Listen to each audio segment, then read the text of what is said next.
Ketika Paulus menulis surat kepada jemaat di Efesus, dia menyampaikan bahwa betapa dia bertekun berdoa bagi jemaat di Efesus di dalam iman dan percayanya bahwa mereka akan bertumbuh dalam pengenalan akan Tuhan. Tentu saja, sebagai gembala, sebagai pemimpin, sebagai rasul, ada banyak hal yang perlu Paulus doakan terhadap jemaat di Efesus.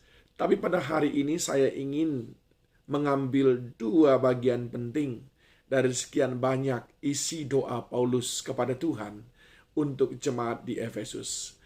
Tertulis dalam Efesus pasal yang pertama, ayat yang ke-17, 18, dan 19. Dan meminta kepada Allah Tuhan kita Yesus Kristus, yaitu Bapa yang mulia itu, supaya ia memberikan kepadamu roh hikmat dan wahyu untuk mengenal Dia dengan benar, dan supaya ia menjadikan mata hatimu terang, agar kamu mengerti pengharapan apakah yang terkandung dalam panggilannya, betapa kayanya kemuliaan bagian yang ditentukannya bagi orang-orang kudus, dan betapa hebatnya bagi kita yang percaya sesuai dengan kekuatan kuasanya.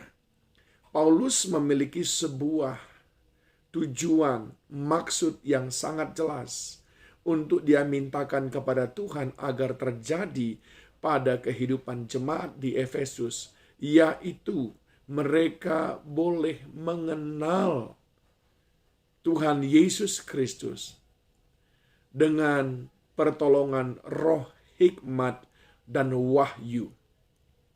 Roh hikmat dan wahyu itulah yang diminta oleh Paulus supaya turun atas jemaat yang ada di Efesus. Sebab roh hikmat dan wahyu ini yang pada akhirnya membuat mereka akan mengenal Yesus Kristus. Bagaimana kita sayang kepada Tuhan kalau kita tidak kenal kepadanya? Bukankah kita sering berkata, tak kenal maka tak sayang?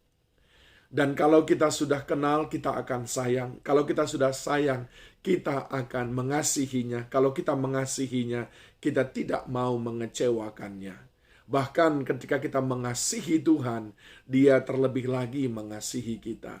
Itulah sebabnya Paulus menekankan doanya supaya jemaat di Efesus betul-betul mengalami roh hikmat dan wahyu yang diwahyukan oleh Roh Kudus, sehingga mereka mengenal Yesus Kristus.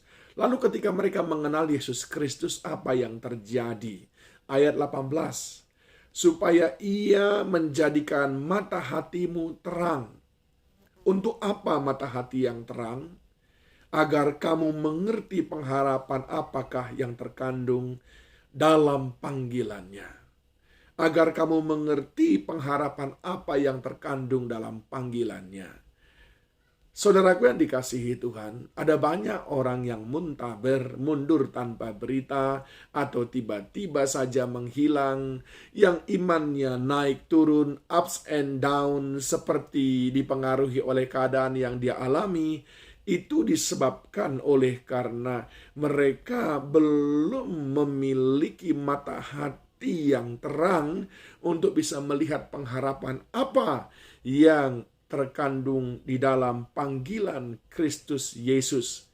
Kalau saudara mengerti pengharapan apa, sebagaimana seorang petani menanam tanaman dan sabar menantikannya sampai panen, dia menjaga pengharapannya dengan tetap bekerja keras, karena dia sudah tahu seperti apa hasil yang akan dia peroleh. Maka demikian halnya ketika mata hati kita diterangi oleh Roh Allah, kita pun akan tetap kokoh dalam iman percaya kita. Dan kita tahu pengharapan di dalam Dia tidak mengecewakan. Hati nurani yang diterangi akan mengajari kita tentang pengharapan yang Tuhan janjikan. Yang kedua, saudaraku, dikatakan betapa kaya kayanya kemuliaan bagian yang ditentukannya bagi orang-orang kudus. Siapa yang menerima kekayaan kemuliaan Allah? Yaitu orang-orang kudus. Siapa yang dapat melihat pengharapan di dalam panggilan Tuhan? Yaitu mereka yang diterangi hatinya.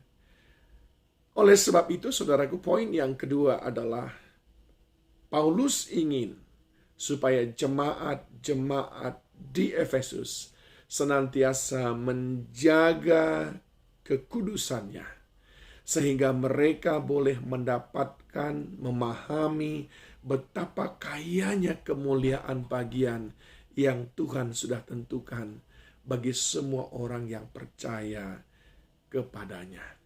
Dan yang ketiga, betapa hebatnya kuasanya bagi kita yang percaya sesuai dengan kekuatan kuasanya.